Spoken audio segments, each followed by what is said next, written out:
सरकार ने बनाई एक ऐसी योजना जो बेटियों को देगी लगभग 60 लाख से भी ज्यादा की राशि। बेटियों की शिक्षा, स्वास्थ्य, विवाह की समस्याओं पर भारत सरकार का महाप्लान। 21 वर्ष पूरे होते ही बेटियों के खाते में आ जाएंगे 60 लाख से भी ज्यादा रुपए। केंद्र सरकार ने रक्षाबंधन से पहले भारत की बेटियों को बड़ा तोहफा दे दिया है।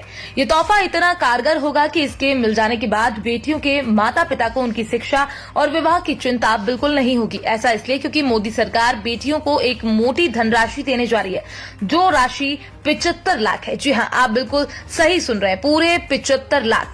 अब ये राशि कैसे और किस तरह मिलेगी, ये जानने के लिए आपको पूरी खबर को समझना जरूरी है। दरअसल ये राशि खाते में सुकन्या समृद्धि योजना के तहत आएगी। अब ये कैसे और किस तरह, ये भी समझ लीजिए। इस योजना का लाभ देश के सभी नागरिक ले सकते हैं। सुकन्या समृद्धि योजना में अभिभावक अपनी बेटी के नाम से सुकन्या समृद्धि खाता खुलवाकर राशि निवेश कर सकते हैं। लेकिन कई अभिभावक ऐसे हैं जिन्हें केंद्र सरकार की इस सुकन्या समृद्धि योजना और सुकन्या समृद्धि खाते की जानकारी ही नहीं है। दरअसल ये सुकन्या समृद्धि योजना की शुरुआत प्रधानमंत्री नरेंद्र मोदी ने बीते वर्ष 2015 में की थी। केंद्र सरकार के द्वारा इस योजना की शुरुआत बेटियों को शिक्षित और स्वर्णिम भविष्य के निर्माण हेतु की गई थी। इस योजना के द्वारा माता पिता या कोई ऐसा जिसने बच्चे के भरण पोषण की जिम्मेदारी ले रखी हो, बेटी के नाम से सुकन्या समृद्धि खाता खुलवा सकता है।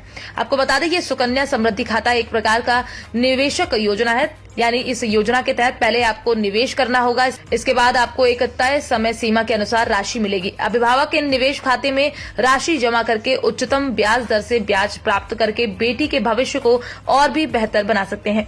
अब ऐसा भी नहीं है कि आपको इस निवेश खाते में कोई तय राशि निवेश करनी होगी, बल्कि आप इसमें अपनी सुविधा के अनुसार निवेश कर सकते हैं और इसी निवेश के अनुसार आपको प्राप्त राशि मिलेगी। वैसे भारत सरकार ने सुकन्या समृद्धि योजना की शुरुआत अपने बेटी बचाओ बेटी पढ़ाओ अभियान को मजबूती प्रदान करने के लिए 2000% आपकी विनिंग होगी।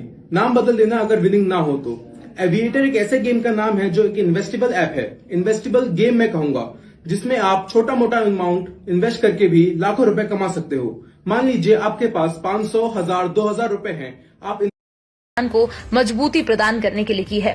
सरकार का ये बेटी बचाओ बेटी पढ़ाओ अभियान देश में भ्रूण हत्या को रोकने और देश में लिंगानुपात समान करने के लिए कार्यरत है।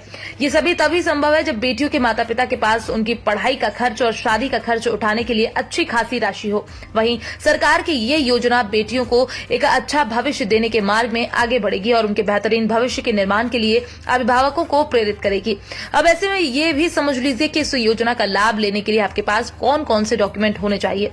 इन दस्तावेजों में बच्चे के अभिभावक का आधार कार्ड, परिचय पत्र, बेटी का जन्म प्रमाण पत्र, वहीं अगर बेटी गोद ली गई है तो उसे कानूनी दस्तावेज होने बहुत जरूरी हैं, जिसमें अभिभावक का निवास प्रमाण पत्र, आधार कार्ड इत्यादि। अब ऐसे में आप ये भी समझ लीजिए कि आपको कितनी राशि निवेश करने पर कितना रुपए मिलेगा और उस पर कितना ब्याज मिलेगा। इसके लिए आप एक उदाहरण से भलीभांति समझ पाएंगे। मान लीजिए कोई अभिभावक अपनी बेटी के खाते से खोले गए सुकन्या समृद्धि खाते में प्रतिवर्ष लगभग 2500 रुपए की राशि का निवेश करते हैं।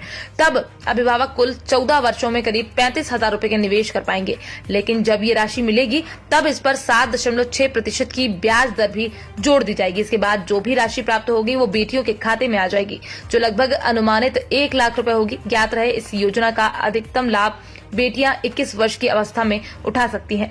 इस योजना में 14 वर्ष तक प्रतिवर्ष कम से कम एक बार निवेश करना अनिवार्य किया गया है। हालांकि आप इसके बाद निवेश नहीं करते फिर भी आपको मोटी धनराशि मिलेगी। अब ऐसे में आप ये भी समझ लीजिए कि हम जिस आधार पर ये कह रहे हैं कि बेटियों को 75 लाख रुपए मिलेंगे, इसके पीछे बहुत सिंपल और सरल सा गणित है।